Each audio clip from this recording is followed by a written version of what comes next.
ചാനലുകളാണെങ്കിൽ വെട്ടുകൊണ്ട് കിടക്കുന്നവന്റെ കഴുത്തറ്റ് കിടക്കുന്നതിന്റെ blood ഷെഡിന്റെ close-up എടുത്ത് കാണിച്ച് എന്റെ ചാനലിന് കൂടുതൽ സർക്കുലേഷൻ കിട്ടണം എന്നുള്ള വികാരത്തോടെ ഈ ബിസിനസ് മൈൻഡോടെ അത് ബൂസ്റ്റ് ചെയ്യുമ്പോൾ ഇല്ലാത്ത പകയും വിദ്വേഷം മനുഷ്യരിൽ പടർന്നു വരും.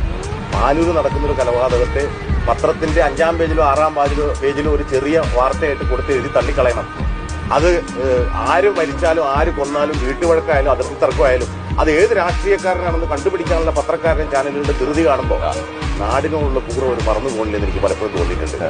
അവരത് ഏത് രാഷ്ട്രീയക്കാരെങ്കിലും ആവട്ടെ, CPM കാരൻ BJP-കാരനെ കൊന്നോ RSS-കാരൻ കേരള കോൺഗ്രസ്സുകാരെ കൊന്നോ എഴുതാതെ മനുഷ്യനെ കൊന്ന കഥയായിട്ട് എഴുതണത്. മനുഷ്യർ മരിച്ചിട്ട് കുറെ കാലം അവിടെയൊക്കെ രാഷ്ട്രീയക്കാരെ മരിക്കുന്നത്. മനുഷ്യനെ മറന്നു പോകുന്നു പത്രക്കാർ.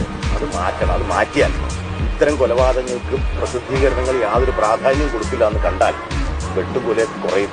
പണ്ട് നക്സലൈറ്റുകളുടെ ആക്രമണത്തിന് ഒരു അവസാനം അറുതി കണ്ടുപിടിക്കാൻ ഈ മാർഗം സ്വീകരിച്ച് സക്സസ് ആയതാണ്.